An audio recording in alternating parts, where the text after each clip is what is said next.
a nova lei da engenharia, PL 1024.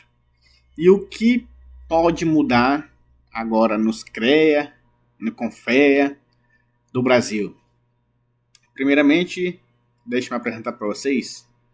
Meu nome é Ederson Rodrigues Nascimento, conhecido como Éder. E hoje nesse vídeo nós vamos falar sobre esse tema, né? A PL 1024.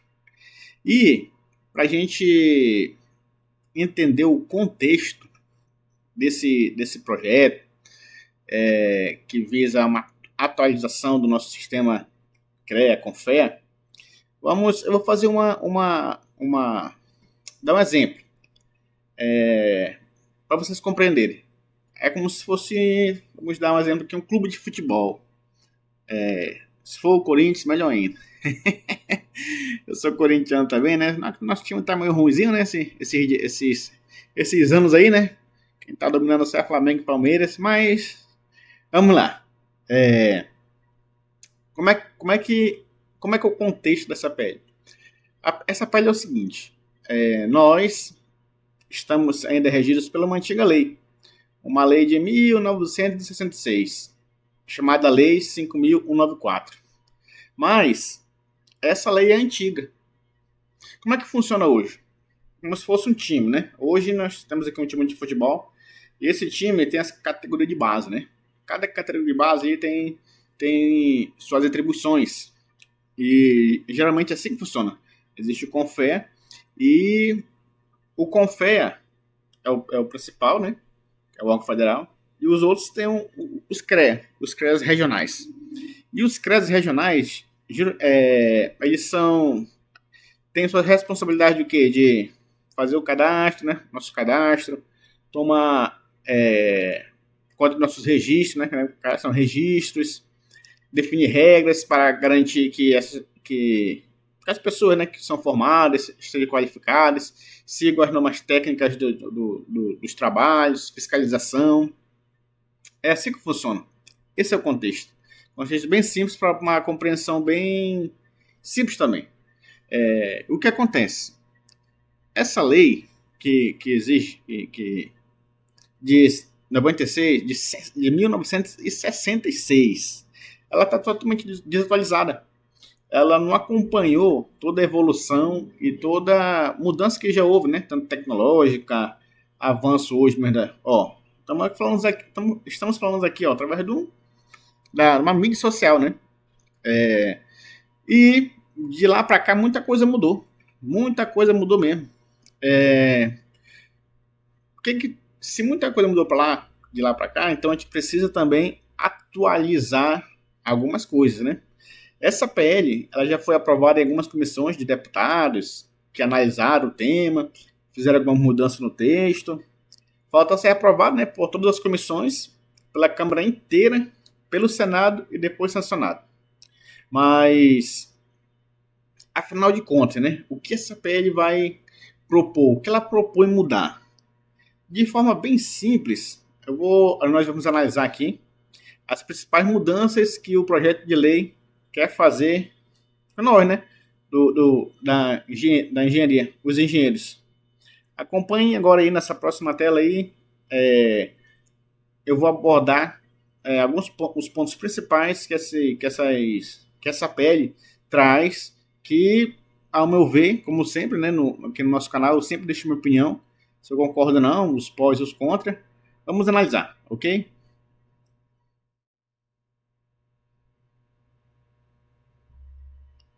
Aqui, representação equilibrada. O que significa? Atualmente, o Conselho CONFEA, ele que toma decisões sobre a engenharia, tem 18 conselheiros. Mas certo, nós temos 27 estados, né? E isso tá desproporcional. Tem estado que fica de fora em reuniões importantes do Conselho.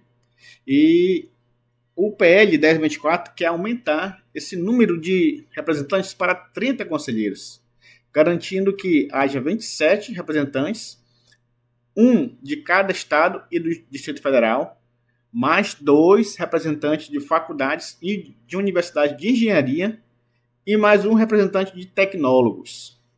Essa, para mim, essa aqui, já vou dando a minha opinião, eu achei excelente isso aqui, viu? Porque 18 conselheiros é pouco, nosso país é grande. E você trazendo a universidade, os estudantes, os cursos tecnólogos para dentro dessa atualização, dessa PL, dessa lei, isso é excelente para quem é da área. Principalmente quando você traz universidades, que toda a gente sabe, a gente que já é engenheiro, até técnico, tecnólogo, a gente sabe que essa parte teórica é uma parte muito importante. É uma parte essencial. E você vai conseguir ali aproximar a teoria da prática.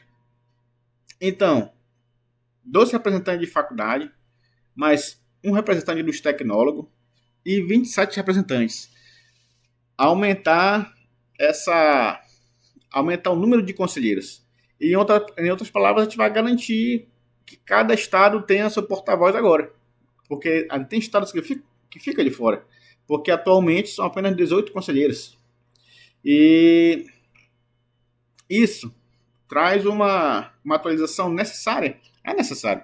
Porque a lei antiga, né, que hoje ainda está atuando, ela já está defasada. E a gente precisa atualizar e acompanhar a evolução. Não é verdade? Vamos agora acompanhar esse próximo slide, nosso próprio cenário também que eu trouxe aí.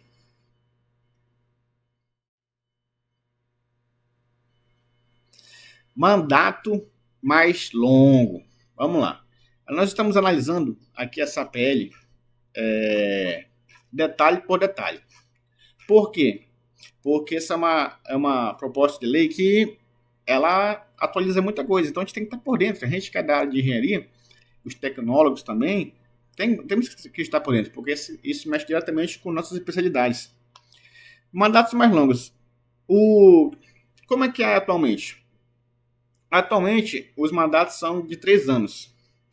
E se você quiser sair para se reeleger, você tem que sair da sua posição, né, para tentar a reeleição.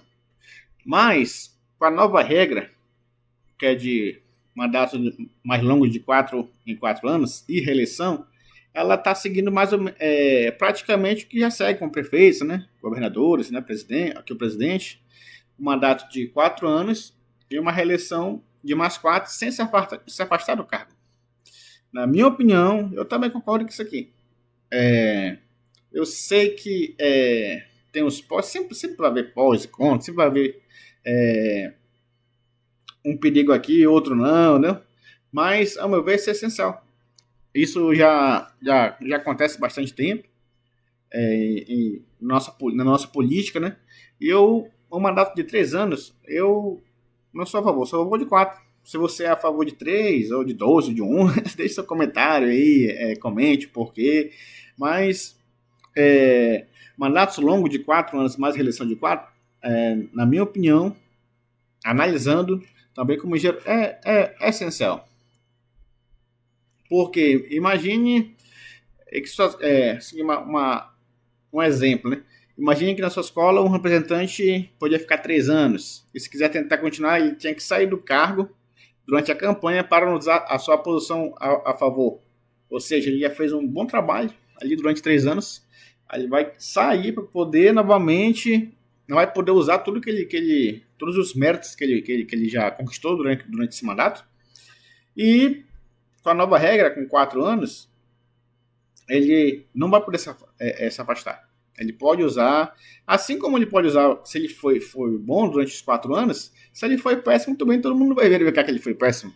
E a mudança vai ser necessária. Então,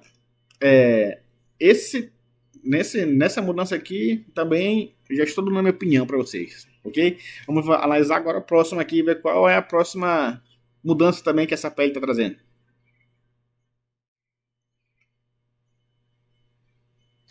Regras claras para estrangeiros, reciprocidade, registro simplificado. Isso aqui, ó, é o seguinte: quem já trabalhou em empresa privada, que a maioria, né? Empresa estrangeira, sim, multinacional, né? Geralmente, como é que acontece? eles trazem o engenheiro deles, né? E tem que ter. E aqui tem que contratar um engenheiro brasileiro. Ou seja, o engenheiro que eles trazem, mais o engenheiro brasileiro. O que essa PL propõe aqui? O projeto facilita a vida de engenheiro de fora do país que queira trabalhar no Brasil. Ele deixa claro que um estrangeiro só poderá se registrar aqui se o país dele der a mesma chance para estrangeiros brasileiros lá fora. É o princípio da reciprocidade, né? Uma troca justa. Vamos dar um exemplo aqui. Um exemplo aqui para a gente compreender. Se um engenheiro do país, vamos supor que X, lá dos Estados Unidos, viu? Ou da Europa, aí, daqui um exemplo aqui de Portugal, quiser vir construir algo no Brasil, só poderá se registrar no conselho daqui se no país lá dele um engenheiro brasileiro também puder atuar livremente. Além disso, o projeto acaba com a exigência de ter um assistente, que eu acabo de falar aqui, né? Um guia brasileiro acompanhando um engenheiro estrangeiro. Como eu falei, hoje, se você já trabalhou em multinacionais, já percebeu isso, é mais ou menos assim que funciona. Essa, essa mudança aqui, na minha opinião, é excelente. Até porque a gente que é engenheiro profissional da área, tem toda uma carreira já, conhece bastante, nós não vamos preocupar em perder vaga para estrangeiro e para. Não vou ter essa preocupação, acho que vocês compreendem. A gente que é da área te compreende. Por quê? Porque a gente sabe o que a gente está fazendo. A gente sabe a nossa expertise, nossa experiência. É por isso que eu sempre defendo que. Sempre defendi. E eu sou um exemplo prático e resultado disso. Eu sempre defendi as etapas. Começo como eletricista, passo para técnico. Eu também sou técnico. E meu registro de eletrotécnico também está ativo. Eu também, apesar de ser engenheiro, com meu registro ativo, meu técnico também está ativo. Porque é uma forma minha de reconhecimento. Eu passei pelaquela classe ali. Eu comecei como eletricista, como técnico, hoje sou engenheiro. E toda a bagagem que eu já adquiri, eu não troco. Apesar de eu ter me formado tarde, mas a experiência, essa expertise, esse tato de campo, isso não se compra. Isso aí você tem que passar. Então, vamos analisar agora o próximo aqui. O que fala?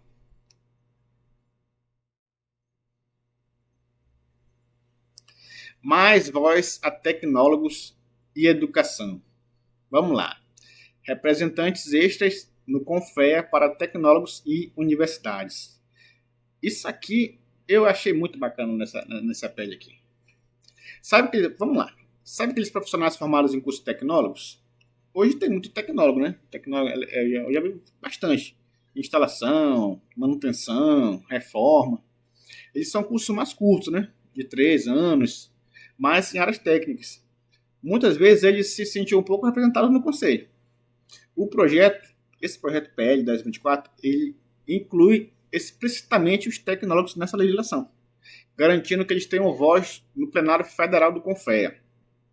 Como vimos, reservando uma cadeira para o representante deles, como já falei aqui agorinha.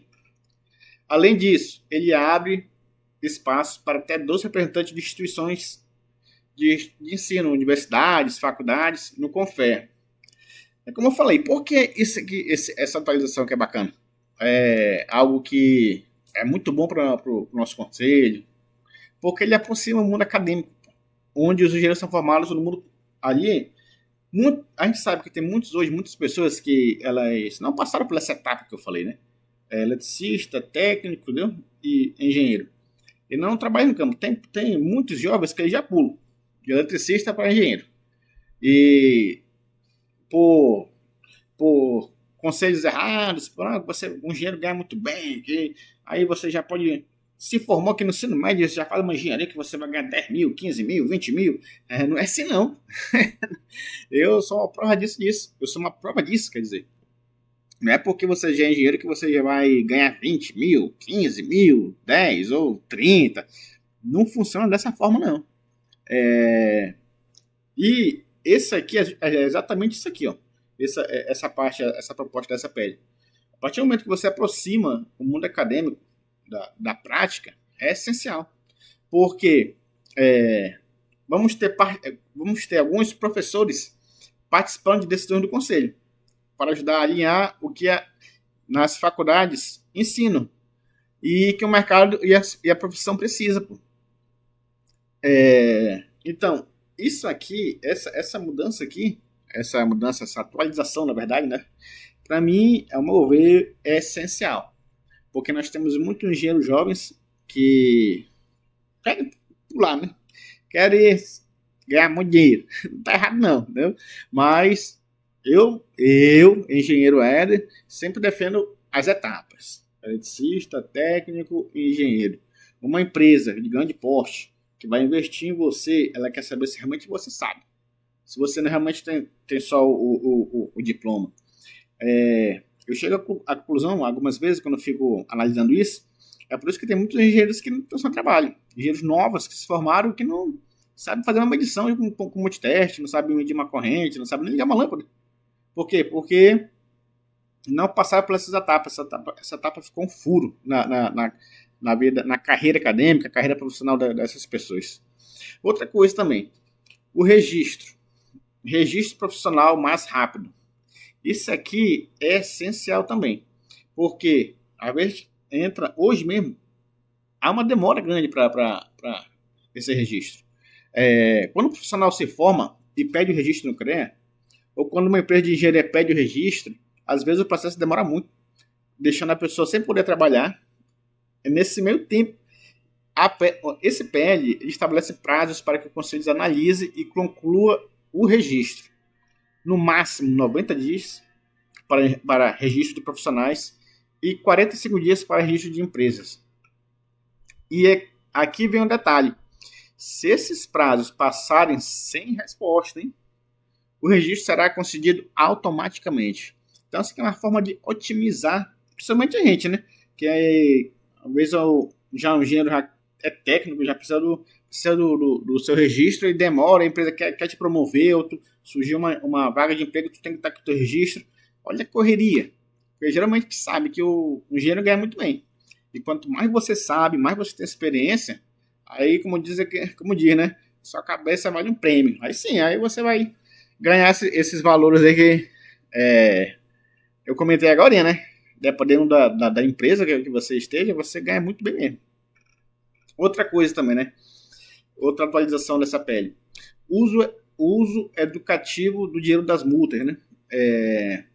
Atualmente, se o profissional faz algo errado e o conselho aplica uma multa, uma penalidade em dinheiro, esse valor entra no caixa e pronto, vira a receita do conselho.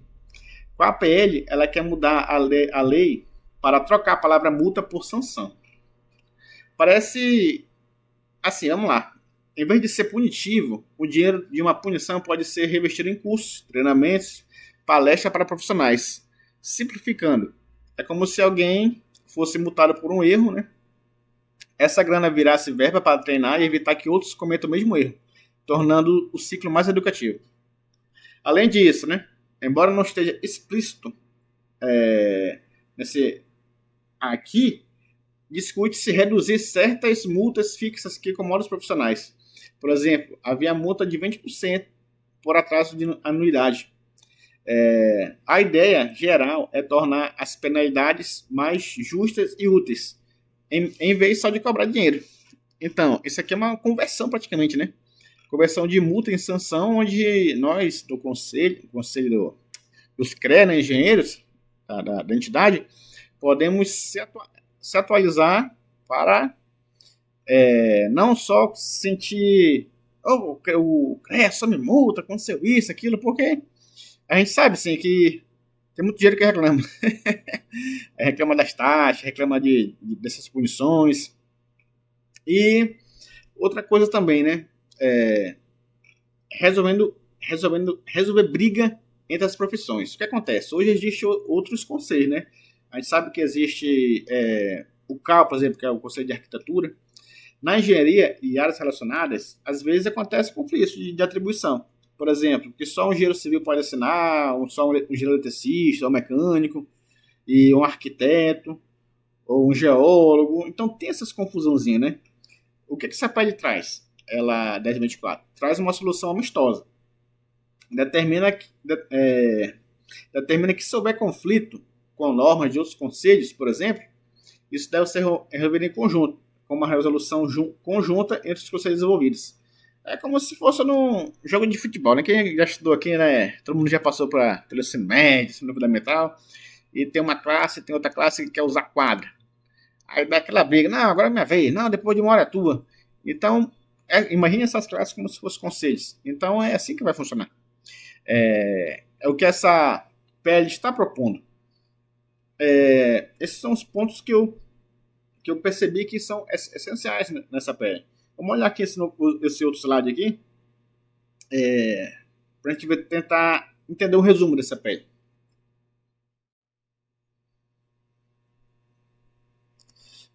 Aqui, ó, como ficará a PL após o PL 1024? Uma representação equilibrada, como a gente falou dos conselheiros, né? De um representante tecnólogo, 2 representantes das universidades e faculdades, mandatos mais longos, de 4 anos, regras claras para estrangeiros, mais voz a tecnólogos e a educação. Ou seja, eu trouxe alguns pontos aqui que, para mim, são essenciais nessa PL. E cá entre nós, né? A PL atual, a lei que rege atualmente, né? Ela é muito antiga. E a gente sabe que tem que se atualizar. E já está mais do que na hora de a gente atualizar a lei daqui da gente, né? Do CREA, CONFEA. Eu acredito que tem mais ganho, né? Ganhos do que alguma contradição, alguma perda. Se tiver alguma coisa que vocês não concordam, vocês podem comentar. Comenta, deixa o porquê. Não, aqui, por exemplo, regra clara para engenheiros, dinheiro de fora. Não, aqui pode ameaçar a gente aqui. Mandato mais longo. Não, realmente é melhor manter em 3 e renovar por mais 3. Deixa sua opinião. Deixa sua opinião, o que você acha, como que você analisa isso. Essa é uma PL que eu acredito que nem todo mundo está sabendo. E a informação é essencial, principalmente para a gente que é da área, que a gente que é engenheiro. Como eu falei, na minha opinião, sempre nós temos que seguir essa etapa, né? Eletricista, técnico, engenheiro. E vamos lá, em resumo, é uma grande atualização na legislação da engenharia, dá mais voz aos estados e a outros atores, né? Como está aí, como eu falei, tecnólogos, academias, universidades, né? Faculdades. Moderniza regras para estrangeiros trabalharem aqui, acelera o processo burocrático, né? A gente sabe, acabei de falar sobre o registro, né?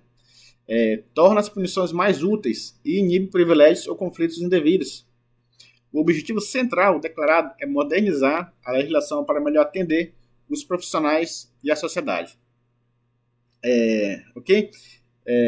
Nesse vídeo de hoje foi para explicar praticamente o que está acontecendo com a gente da engenharia, né? Do conselho, essa atualização que é necessária, já passou da hora, né?